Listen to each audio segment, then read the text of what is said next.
Vilakkupara 116 number booth committee തെരഞ്ഞെടുപ്പ് ഓഫീസിന്റെ ഉദ്ഘാടനം നടത്തി. കൊല്ലം പാർലമെന്റ് മണ്ഡലത്തിലെ LDF സ്ഥാനാർത്ഥിയായി മത്സരിക്കുന്ന M. മുകേഷ് MLA തെരഞ്ഞെടുപ്പ് പ്രവർത്തനങ്ങൾ ഏകീകരിക്കുന്നതിനു വേണ്ടിയാണ് തെരഞ്ഞെടുപ്പ് കമ്മിറ്റി ഓഫീസിന്റെ ഉദ്ഘാടനം നടത്തിയത്. CPI മണ്ഡലം സെക്രട്ടേറിയറ്റ് അംഗം K. അനിമോൻ ചടങ്ങിന്റെ ഉദ്ഘാടന കർമ്മം നാടമുറിച്ച് നിർവഹിച്ചു. ആഘോഷങ്ങളെ വരവേൽക്കാം അറ്റ്ലസിനൊപ്പം. ഇടതുപക്ഷ ജനാധിപത്യങ്ങളുടെ സ്ഥാനാർത്ഥി സഖാവ് M. മുകേഷിനെ അരിവാൾ ചുറ്റിയ നക്ഷത്രം അടയാളത്തിൽ വോട്ടുകൾ രേഖപ്പെടുത്തി വിജയിപ്പിക്കുന്നതിനാവശ്യമായ തെരഞ്ഞെടുപ്പ് പ്രവർത്തനങ്ങൾ പ്ലാൻ ചെയ്യുന്നതിന് വേണ്ടി 116 ബൂത്തിന്റെ ബൂത്ത് കമ്മിറ്റി ഓഫീസ് ഔപചാരികമായി ഇന്ന് ഇവിടെ ഉദ്ഘാടനം ചെയ്യപ്പെടുന്ന വേളയാണിത്.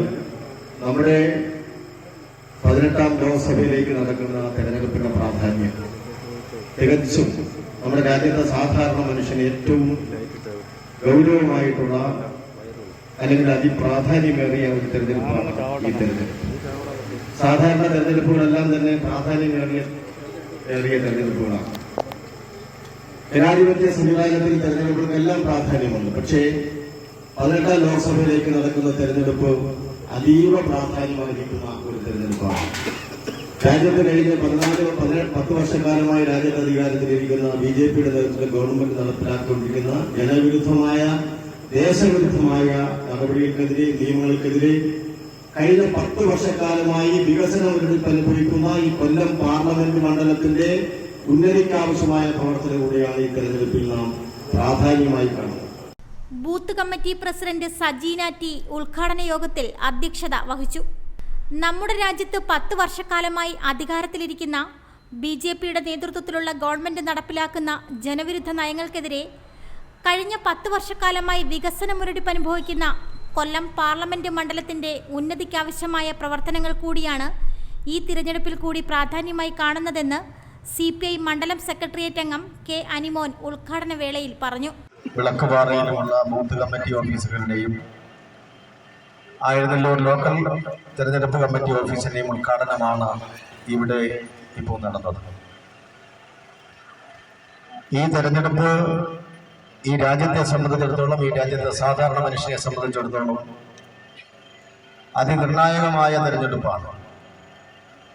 ജനാധിപത്യ സംവിധാനത്തിൽ തെരഞ്ഞെടുപ്പുകൾക്കെല്ലാം പ്രാധാന്യമുണ്ടെങ്കിലും 18ാം ലോക്സഭയിലേക്ക് നടക്കുന്ന തെരഞ്ഞെടുപ്പ് രാജ്യത്തെ സംബന്ധിച്ച്, രാജ്യത്തിന്റെ ഐക്യത്തെ സംബന്ധിച്ച്, രാജ്യത്തിന്റെ ബഹുസ്വരതയെ സംബന്ധിച്ച്, രാജ്യത്തെ ന്യൂനപക്ഷ ജനവിഭാഗങ്ങളെ സംബന്ധിച്ച്, സാധാരണ മനുഷ്യരെ സംബന്ധിച്ച് അതിനിർണായകമായ തെരഞ്ഞെടുപ്പാണ് എന്ന് ഈ നാട്ടിലെ ജനങ്ങളാകെ വിലയിരുത്തപ്പെടുകയാണ്. ഇവിടെ കൊല്ലം ലോക്സഭാ മണ്ഡലത്തിൽ പ്രധാനമായും തെരഞ്ഞെടുപ്പിൽ മത്സരിക്കുന്നത് ഇടതുപക്ഷ ജനാധിപത്യമുള്ള സ്ഥാനാർത്ഥി സഖാവ് M. മുകേഷും അതുപോലെ UDFന്റെ സ്ഥാനാർത്ഥി പ്രേമേന്ദ്രനും തമ്മിലാണ്. കഴിഞ്ഞ 10 വർഷക്കാലമായി ഈ കൊല്ലം ലോക്സഭാ മണ്ഡലത്തെ പ്രതിനിധീകരിക്കുന്ന MP-യാണ് നാം പരാജയപ്പെടുത്താൻ വേണ്ടിയുള്ള പരിശ്രമങ്ങൾ നടത്തുന്നത്. ഒരു ലോക്സഭ MP കഴിഞ്ഞ 10 വർഷക്കാലമായി ഈ മണ്ഡലത്തെ പ്രതിനിധാനം ചെയ്ത് ഈ മണ്ഡലത്തിൽ നടത്തിയിട്ടുള്ള വികസന ക്ഷേമ പരിപാടികളെ സംബന്ധിച്ച് വിലയിരുത്തപ്പെടുന്ന അവസരമാണ് ഈ തെരഞ്ഞെടുപ്പ്. സാധാരണ നമ്മൾ ഗ്രാമപഞ്ചായത്തായാലും ബ്ലോക്ക് പഞ്ചായത്തായാലും ജില്ലാ പഞ്ചായത്തായാലും MLA ആയാലും MP ആയാലും തെരഞ്ഞെടുത്ത് വിടുന്നത് ആ നാട്ടിലെ ജനങ്ങളുടെ ക്ഷേമ പ്രവർത്തനങ്ങൾക്കും നാടിലെ വികസന പ്രവർത്തനങ്ങളുമാണ് എന്ന് നാം എല്ലാവരും വിലയിരുത്തപ്പെടുന്നതാണ്. കഴിഞ്ഞ 10 വർഷക്കാലമായി ഏരൂർ ഗ്രാമപഞ്ചായത്തിലെയും പുനലൂർ മണ്ഡലത്തിലെയും ജനപ്രതിനിധികൾ MLAയും പഞ്ചായത്ത് മെമ്പർമാരും ബ്ലോക്ക് പഞ്ചായത്ത് മെമ്പർമാരും ജില്ലാ പഞ്ചായത്ത് മെമ്പർമാരും നടത്തിയിട്ടുള്ള വികസന പ്രവർത്തനങ്ങൾ ഒട്ടാകെ ഒന്ന് പരിശോധിക്കുന്നത് നന്നായിരിക്കുമെന്നാണ് എൻ്റെ അഭിപ്രായം. Booth committee secretary Shine Babu സ്വാഗതം പറഞ്ഞു. CPM ഏരിയ കമ്മിറ്റി അംഗം T. അജയൻ, CPI മണ്ഡലം കമ്മിറ്റി അംഗം R. ബിജു, LDF തെരഞ്ഞെടുപ്പ് committee president Don V Raj, CPI local committee secretary Liji Johnson എന്നിവർ അഭിവാദ്യം ചെയ്ത് സംസാരിച്ചു. എന്നാൽ അതിൽ നിന്നെല്ലാം വ്യത്യസ്തമായ രാഷ്ട്രീയ പ്രാധാന്യമുള്ള നമ്മുടെ ഇന്ത്യ മഹാരാജ്യം ഇന്നത്തെ നിലയിൽ നിലനിൽക്കണോ വേണ്ടയോ എന്ന് തീരുമാനിക്കുന്ന ഒരു തെരഞ്ഞെടുപ്പാണ്. അതുകൊണ്ടാണ് അതിനിർണായകം എന്ന് ഞാൻ ഈ അവസരത്തിൽ സൂചിപ്പിച്ചത്. നമ്മുടെ രാജ്യത്ത് അധികാരത്തിലിരിക്കുന്നത് RSSന്റെയും സംഘപരിവാറിന്റെയും അജണ്ട അതേപടി നമ്മുടെ രാജ്യത്ത് അടിച്ചേൽപ്പിച്ച് രാജ്യത്ത് വർഗീയ ധ്രുവീകരണം ഉണ്ടാക്കി ജാതിയുടെയും മതത്തിന്റെയും പേരിൽ മനുഷ്യനെ ഛിന്നഭിന്നമാക്കാൻ പരിശ്രമിക്കുന്ന നരേന്ദ്രമോദിയുടെ നേതൃത്വമുള്ള ഗവൺമെന്റാണ് നമ്മുടെ ഇന്ത്യ മഹാരാജ്യത്ത് അധികാരത്തിലിരിക്കുന്നത്. 2014 മൻമോഹൻ സിംഗ് നമ്മുടെ രാജ്യത്തിന്റെ കോൺഗ്രസിന്റെ അവസാനത്തെ പ്രസിഡന്റായി. അന്നത്തെ ഇന്ത്യയുടെ ഭരണ ചരിത്രം പരിശോധിച്ചാൽ നമ്മുടെ രാജ്യം കണ്ടതിൽ വെച്ചിട്ട് ഏറ്റവും വലിയ അഴിമതി നടത്തിയ ഒരു ഭരണമായിരുന്നു കോൺഗ്രസ് നേതൃത്വം നൽകിയത്. എല്ലാ മന്ത്രിമാരും മത്സരിച്ച് അഴിമതി നടത്തും. നമ്മുടെ രാജ്യത്തെ പൂർണ്ണമായും കൊള്ളയടിക്കും. കൽക്കരി കുംഭകോണം, ശവപ്പെട്ടി കുംഭകോണം, അങ്ങനെ കുംഭകോണങ്ങളുടെ ഒരു കുംഭമേളമായി നമ്മുടെ രാജ്യം മാറി. വിലക്കയറ്റം അതിരൂക്ഷമാകുന്ന സാഹചര്യം.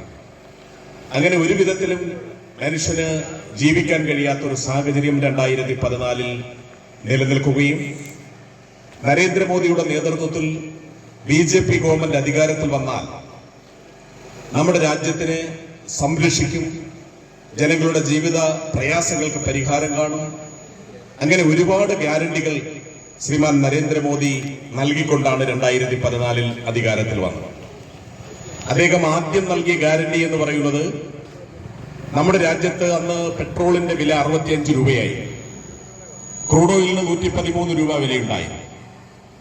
അപ്പൊ പെട്രോളിന് വില ക്രമാതീതമായി മൻമോഹൻ സിംഗിന്റെ നേതൃത്വത്തിൽ ഗവൺമെന്റ് വർദ്ധിപ്പിച്ചപ്പോൾ സ്വാഭാവികമായും നമ്മുടെ നാട്ടിൽ വിലക്കയറ്റമുണ്ടായി. നമ്മുടെ ടൂ വീലറിനൊക്കെ ഉപയോഗിക്കുന്ന ഉപഭോക്താക്കൾക്ക് വലിയ പ്രയാസം നേരിട്ടു. അപ്പോഴാണ് ഇന്നത്തെ കേന്ദ്രമന്ത്രിയായിട്ടുള്ള V. മുരളീധരൻ, BJPയുടെ സംസ്ഥാന പ്രസിഡന്റ് ശ്രീ K. സുരേന്ദ്രൻ അടക്കം കാളവണ്ടിയിൽ പ്രതിഷേധ സമരം സംഘടിപ്പിച്ചു. കാരണം പെട്രോൾ ഉപയോഗിക്കാൻ പറ്റുന്നില്ല. കാളവണ്ടിയിൽ കയറി നിന്നു, കയറുകെട്ടി വലിച്ച് രാജ്യത്താകെ പ്രതിഷേധം സംഘടിപ്പിച്ച പാർട്ടിയാണ് BJP 2014. അപ്പൊ മോദി പറഞ്ഞു, ഞങ്ങൾക്കൊരു അവസരം കിട്ടിയാൽ 50 ദിവസം കൊണ്ട് പെട്രോളിന്റെ വില ക്രമാതീതമായി കുറയ്ക്കാം എന്ന് പറഞ്ഞ് ജനങ്ങളെ പറ്റിച്ച മോദി 10 വർഷം രാജ്യത്ത് അദ്ദേഹം അധികാരത്തിലിരിക്കുമ്പോൾ 1 ലിറ്റർ പെട്രോളിന്റെ വില 106 രൂപ. അതായിരുന്നു ഒന്നാമത്തെ ഗ്യാരണ്ടി.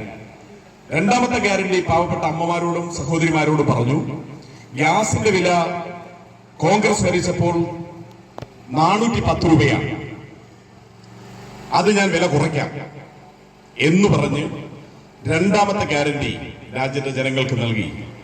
മോദി അധികാരത്തിൽ വന്നു. ഗ്യാസിന്റെ വില കുറച്ചില്ല എന്ന് മാത്രമല്ല, കിട്ടിക്കൊണ്ടിരുന്ന സബ്സിഡികൾ പോലും എടുത്തു കളയുന്ന സാഹചര്യം. LDFിലെ നിരവധി പ്രവർത്തകർ യോഗത്തിൽ പങ്കെടുത്തു. Reporter Sunil G. കരവാളൂർ. ആഘോഷങ്ങളെ വരവേൽക്കാം അറ്റ്ലസിനൊപ്പം. അറ്റ്ലസിൽ നിന്നും പർച്ചേസ് ചെയ്യൂ. കൂപ്പൺ നറുക്കെടുപ്പിലൂടെ നിങ്ങൾക്ക് സ്വന്തമാക്കാം 50 LED ടിവികൾ. ഈ ഓഫർ മാർച്ച് 20 മുതൽ ഏപ്രിൽ 20 വരെ മാത്രം.